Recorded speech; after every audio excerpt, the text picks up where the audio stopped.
August the 26th, 1944. The city of Paris was free again.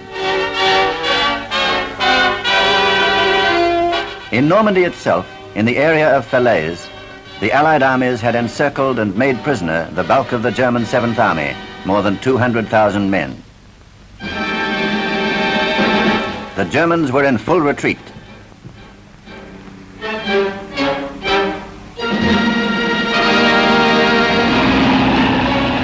Tanks, guns, transport and SS troops were taken out first, with orders to get back behind the river Scheldt.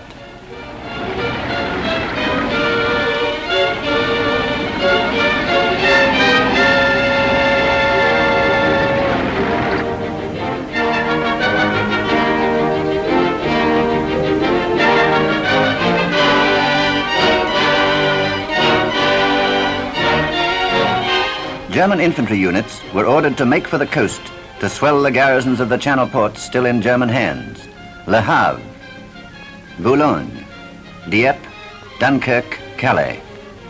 The rest of the Germans were left behind to shift for themselves. This then was what was happening in Normandy.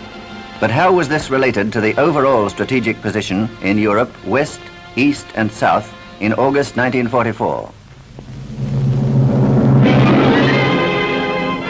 By the summer of 1944, the Allies had gained firm footholds in France, in Normandy and in the south. In the east, the Red Army had reached Poland and stood along the eastern foothills of the Carpathians. In Italy, the Allies were advancing towards the River Po. In France, our pursuit of the Germans was slowed down by the supply problem. We had only two supply ports, Cherbourg and the Mulbray, the prefabricated harbor at Arromanches. The Allied commanders decided first to go all out for a big supply port. The British Second Army were to drive through northwest France and Belgium to Antwerp, second port of Europe. The second part of the plan fell to the Third United States Army. They were to race for the Moselle Valley, one of the historical invasion routes into Germany. Third, the plan provided for a drive to the Ruhr, center of German armament production. This was to be carried out by the United States First Army. Fourth, the Allies planned to strike from the south for another gateway to Germany, the Belfort Gap. The United States 7th Army and the French First Army were given this task. Fifth, to ease the Allied supply problem, the Canadian First Army was to clear the German garrisons from the Channel ports. Eisenhower planned a continuous front along the western border of Germany. Let's see how the plan worked out. After crossing the Seine at Mantes, the British Second Army made for the Somme, through Beauvais, Amiens and Arras.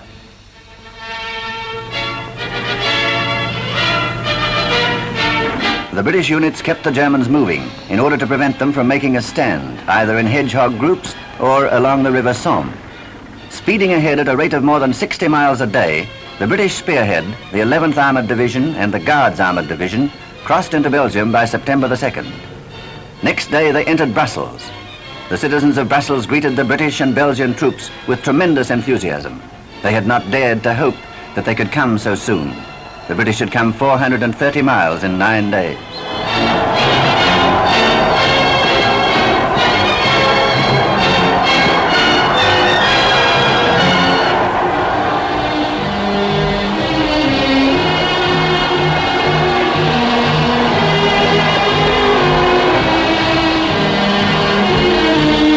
It was the same at Antwerp, 23 miles further on, which the British reached next day. They captured the port of Antwerp intact.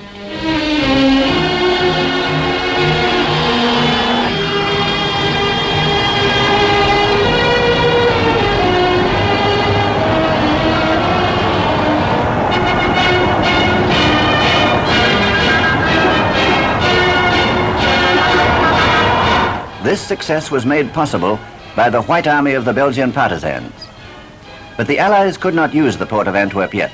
Many Germans were still hiding in the city, and strong forces were entrenched on the islands commanding the entrance to the harbor, Walcheren and Beveland.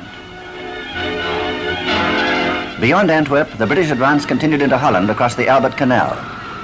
But already, the enormous difficulties of supply were slowing down the advance more and more.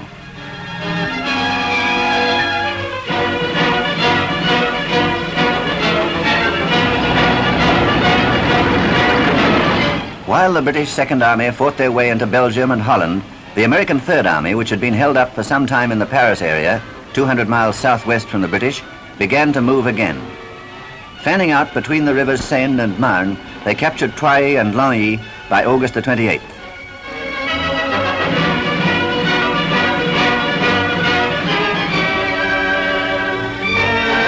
Next day, they crossed the Marne near Château-Thierry, scene of an American victory in 1918. The main direction of the Third Army's thrust was now clear. Patton's armor raced for Verdun and the Moselle Valley, natural gap in Germany's strategic frontier. Often driving 100 miles ahead of the main body of the army, Patton's tanks passed through Verdun and by September the 2nd succeeded in establishing two bridgeheads across the Moselle between the forts of Nancy and Metz.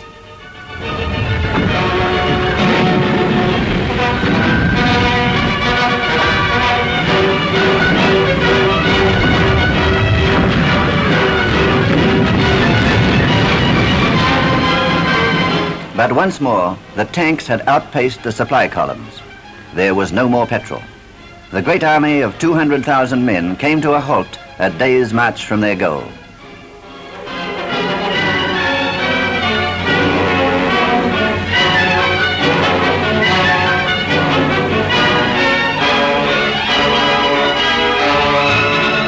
Emergency convoys were rushed south. Supplies were flown to Patton by air, but they arrived too late. The Germans had had time to organize their defenses, and resistance stiffened.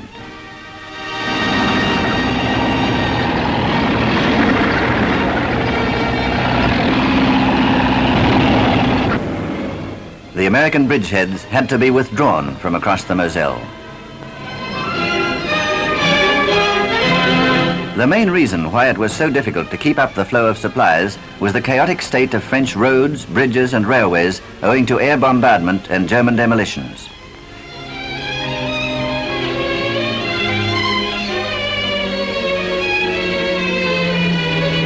We had to repair roads and railways. We had to supply the armies and bring food and fuel to France and Belgium.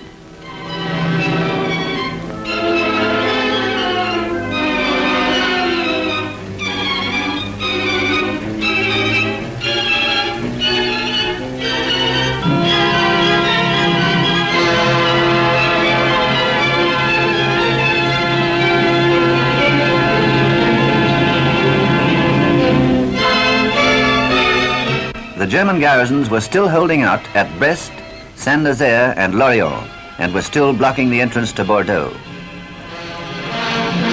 We still had only one regular port, Cherbourg.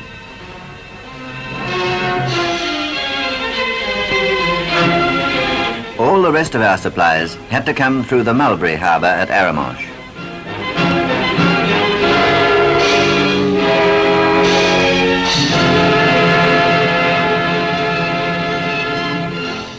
The same skill and imagination of British engineering science which built the Mulberry Harbour also produced Operation Pluto, P-L-U-T-O, pipelines under the ocean.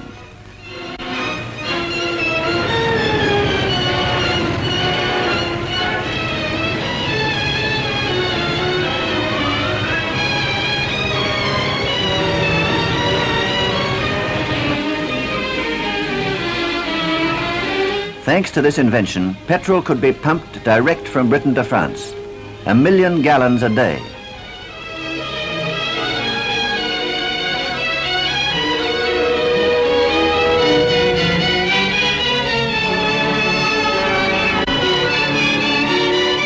On these huge floating drums, known as HMS Conundrums, flexible steel pipes were laid across the channel soon after D-Day to Cherbourg. Later, more than 500 miles of these 3-inch pipes were laid between Dungeness and Boulogne.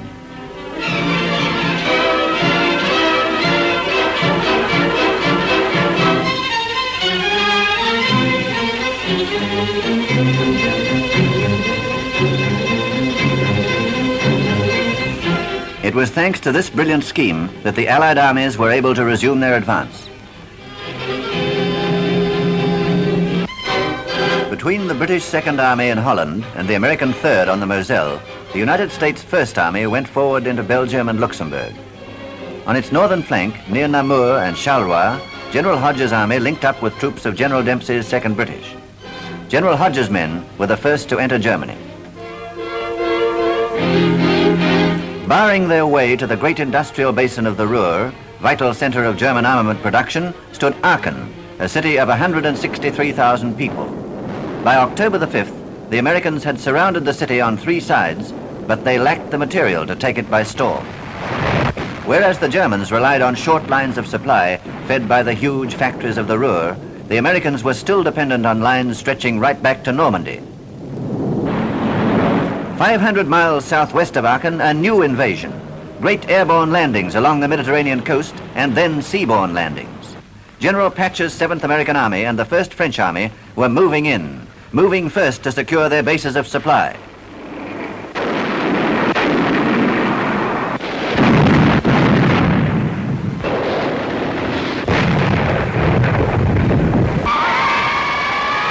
They freed the naval port of Toulon, and further west, they took Marseille.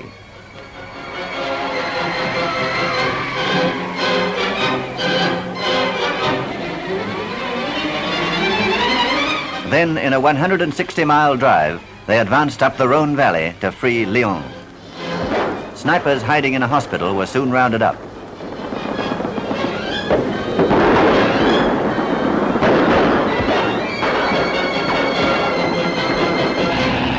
From Lyon, the Allies made for the Vosges Mountains through Dijon and Besançon. They linked with Patton's forces on their left flank at Châtillon on the 14th of September. The forces of the southern landing were now joined with those of General Eisenhower and came under his command. The plan was working out. By September the 11th, the Allied armies, the 2nd British, the 1st, 3rd and 7th American, and the 1st French were in a position on a front of more than 300 miles along the western borders of Germany. They had come more than 400 miles from their bases. The supply strain had been tremendous. Now they no longer had the punch necessary to break through the deep defenses of the Siegfried Line. The Allied commanders were faced with 2 alternatives. First, they could pause and build up their strength again, but the Germans were doing the same. By means of regrouping and calling up new age groups, the Germans were replacing their losses.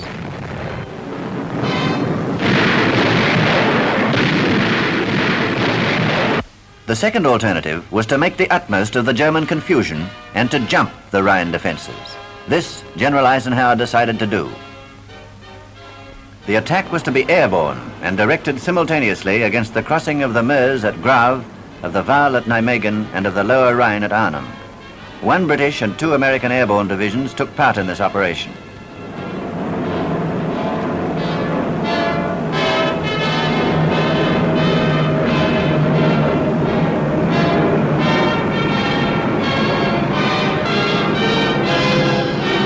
On Sunday, September the 10th, the American divisions were landed near Grave, where they succeeded in capturing the bridge intact.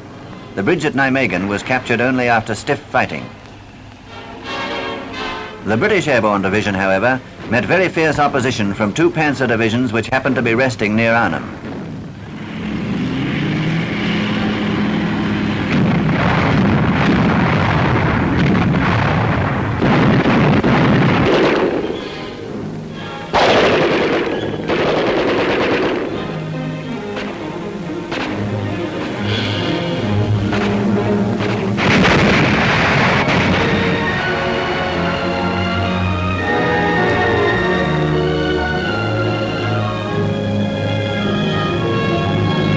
Weather turned. It became impossible to land supplies.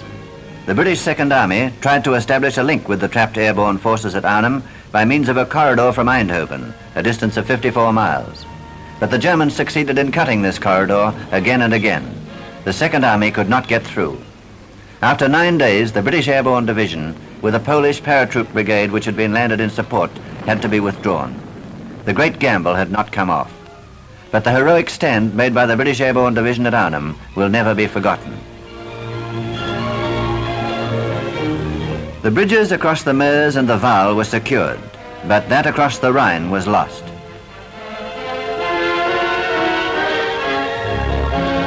General Eisenhower had to fall back on his alternative plan, that of building up his strength for a breakthrough in the Siegfried Line.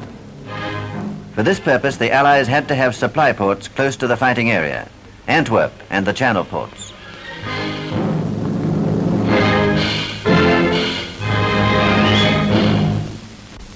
The Canadian First Army was given the job of clearing the Channel ports.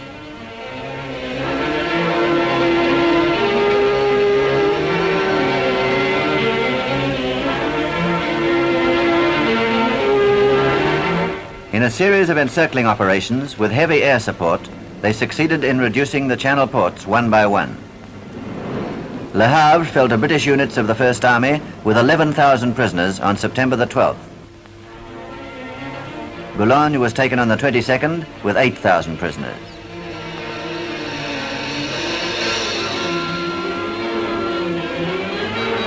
Then Dieppe, where Canadian units had made a costly trial landing in 1942, was overrun. Calais was taken on September the 30th after bombardment by heavy guns from across the Channel at Dover. Newport was taken by storm. Dunkirk alone remained in German occupation. And so, by the beginning of October, the 1st Canadian Army had crossed the Dutch frontier and was fighting beyond the Leopold Canal. They reached the southern bank of the Scheldt near Breskens.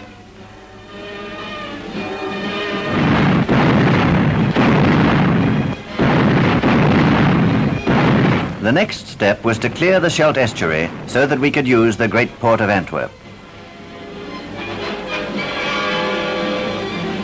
On the 3rd of October, RAF bombers therefore smashed the dikes in several places and flooded German gun positions on Walcheren.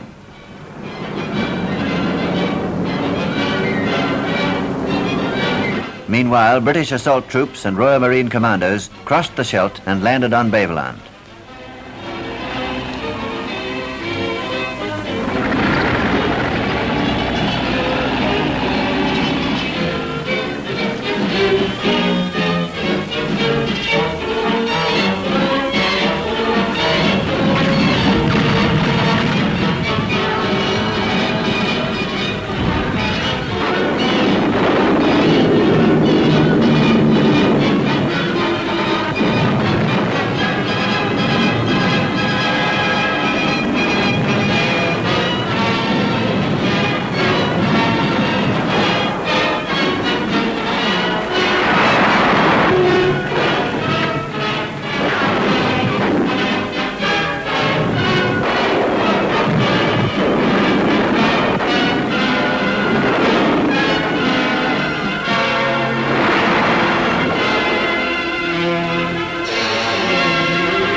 Simultaneously, Canadian units crossed the narrow causeway connecting Beveland with Walcheren, which was very heavily fortified.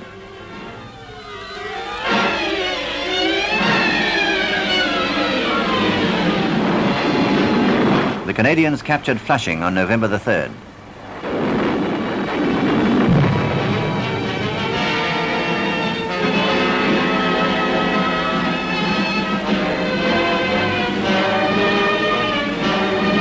The fighting for Walcheren and Beveland was most violent and difficult. British and Canadian soldiers had to fight against the most determined German resistance since Normandy. Casualties were heavy on both sides. The Germans and the Allies each lost nearly 40,000 men. Walcheren was finally cleared when Middelburg and Veer were taken. The Scheldt estuary was now clear. Soon, the first of a fleet of 200 minesweepers began to open up the traffic lanes.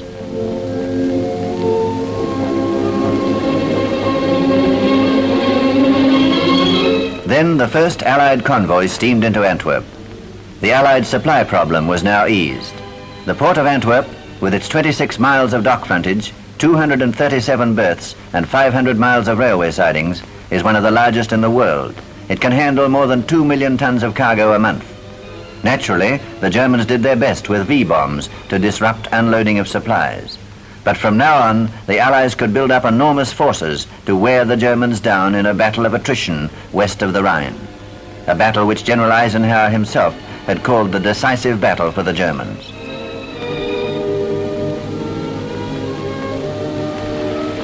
As the Allied armies gained strength, they were able to increase their pressure on all sectors of the front. A British salient east of Nijmegen was pushed out towards the River Maas. Overloon was taken, and then Venray.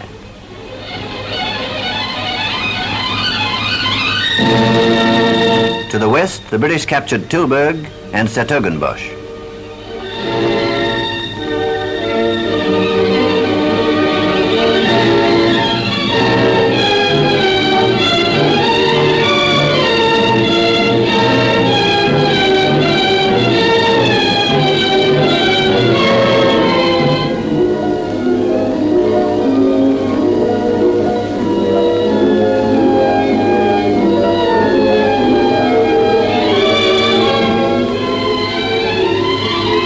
By October the 31st, with the capture of Roosendaal, the British reached the River Maas.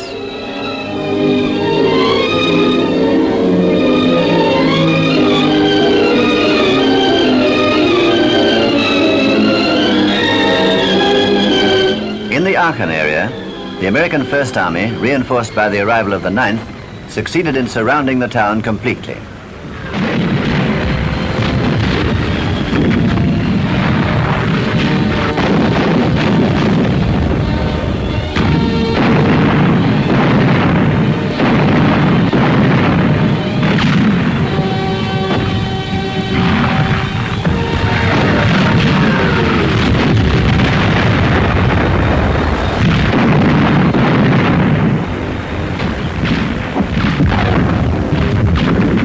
The German commander, Leyer, rejected an ultimatum to surrender, and by the 20th of October, after a 7-day siege, Aachen fell. More than 10,000 Germans were made prisoner. The German leaders had promised their people that the war would never touch German soil. The people of Aachen were the first to find out how they had been deceived.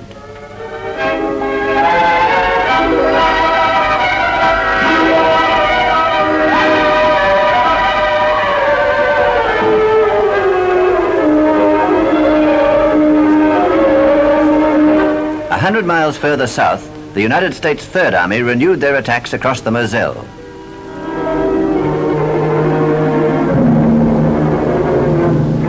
Metz and Nancy were liberated. But most spectacular of all these operations was the drive of the new French army through the Belfort Gap. The German fortress at Belfort fell on the 20th of November. Mulhouse was freed 2 days later. Strasbourg, capital of Alsace, was liberated in a swift and splendid stroke of arms.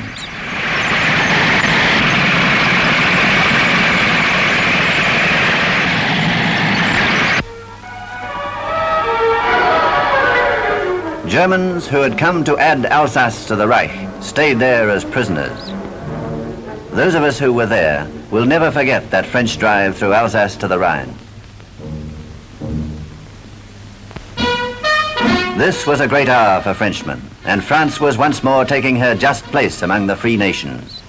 Mr. Churchill's visit to Paris was symbolic of the world's recognition.